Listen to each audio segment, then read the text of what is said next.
স্ত্রীর অধিকার পেতে স্বামীর বাড়িতে অনশন, স্বামী পলাতক। ঠাকুরগাঁও জেলার পীরগঞ্জ উপজেলার ভোমরাদহ ইউনিয়নের জনগাঁও এলাকায় স্বামীর স্বীকৃতি ও দাম্পত্য অধিকার ফিরে পাওয়ার দাবিতে স্বামীর বাড়ির সামনে অনশনে বসেছেন এক গৃহবধূ। এই ঘটনায় এলাকায় ব্যাপক চাঞ্চল্যের সৃষ্টি হয়েছে। স্থানীয় সূত্রে জানা যায়, দীর্ঘদিন আগে পারিবারিকভাবে ওই নারীর সঙ্গে জনগাঁও এলাকার এক যুবকের বিয়ে সম্পন্ন হয়। বিয়ের পর কিছুদিন সংসার করার পর বিভিন্ন কারণে তাদের মধ্যে পারিবারিক বিরোধ দেখা দেয়। অভিযোগ রয়েছে, পরবর্তীতে স্বামী তাকে ভরণপোষণ না দিয়ে আলাদা করে রাখেন এবং যোগাযোগ বন্ধ করে দেন। ভুক্তভোগী নারীর দাবি, তিনি বৈধ স্ত্রী হওয়া সত্ত্বেও স্বামী তাকে ঘরে তুলছেন না এবং তার দায়িত্বও নিচ্ছেন না। একাধিকবার স্থানীয়ভাবে বিষয়টি সমাধানের চেষ্টা করা হলেও কোনো সমাধান হয়নি। শেষ পর্যন্ত বাধ্য হয়ে তিনি পারভেজের সাথে সংসার করার জন্য আসছি, কারণ আমি তো ওর স্থানীয় ঠিকানা এখানে, ওকে আমি এখানেই পাবো, যেখানে থাকো এখানে আসতেই হবে। আর এখানে আমার একটাই কারণে আসা, কারণ আমি ওর সাথে সংসার করতে চাই। ও যদি এখানে না আসে তাহলে এখান থেকে আমি যাব না। আমি হয় আমার লাশ যাবে, না হয় পারভেজ আপনার কি হয়? তার সাথে কেন সংসার করবেন? সে আমার হাজবেন্ড হয়। কোনো প্রমাণ আছে? হ্যাঁ, অবশ্যই আছে। আপনাদের কতদিন আগে বিয়ে হয়েছিল? আমাদের মার্চ মাসের 15 তারিখে বিয়ে হয়েছিল।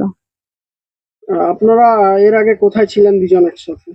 আমরা ছিলাম ঢাকা ঘাটারচর বছিলা বলে ওইটা। ঢাকা কোথায় ছিলেন? ঘাটারচর। এখানে কি করতেন দুইজন? ওইখানে ও পড়াশোনা করতো আর আমি চাকরির জন্য প্রিপারেশন নিতে। তো আপনাদের বিয়ের কতদিন হয়েছে এ যাবত? মোট কত মাস বা কত বছর? আমাদের বিয়ে 3 মাস হচ্ছে। 3 মাসের মধ্যে পারভেজ আপনার সাথে কতদিন ছিল? সংসার করেছেন কতদিন? বিয়ের পর 15 দিন ছিল। 15 দিন পর আমাকে বলতেছে যে তুমি 2 মাসের জন্য বাসায় যাও, আমার কিছু দেনা পাওনা আছে, ওইটা আমি শোধ করার পর তোমাকে ঈদের পর নিয়ে আসবো। এ বলে আমাকে বাসায় পাঠায়। তখন আমি বাসায় আসি। আসার পর ঈদ এখন বের হয়ে গেল, আমি বলতেছি আমাকে নিয়ে যাবি না। তখন বলতেছে যে এখন না। আমি তো বলছি উল্টাপাল্টা কথা বলতেছে, যে একটার পর একটা ব্লেম দিচ্ছে, যে বলতেছে এখন না, না হুমকি দিচ্ছে, তুই ঢাকায় আসলে তোর ক্ষতি হবে, তোকে ডিভোর্স দিয়ে দিব, এটা হবে ওইটা হবে, মানে এভাবে নানান ভাবে কথাবার্তা বলতো। তখন আমি এক পর্যায়ে বললাম ঠিক আছে আমি তাহলে যাব, দেখি তুই কি করতেছিস। তখন বলতেছে আই। তখন আমি গেছি ঢাকায়, ওদের হলে গেছি, হলে যাই বসেছিলাম, কিন্তু আমি বুঝতে পারিনি ওরা নিউজ করে দিছে ওইখানে। দেওয়ার পর আমাকে বলতেছে আপনি এখানে কিসের জন্য আসছেন? আমি তখন বললাম যে আমি এখানে পারভেজের খোঁজে আসছি।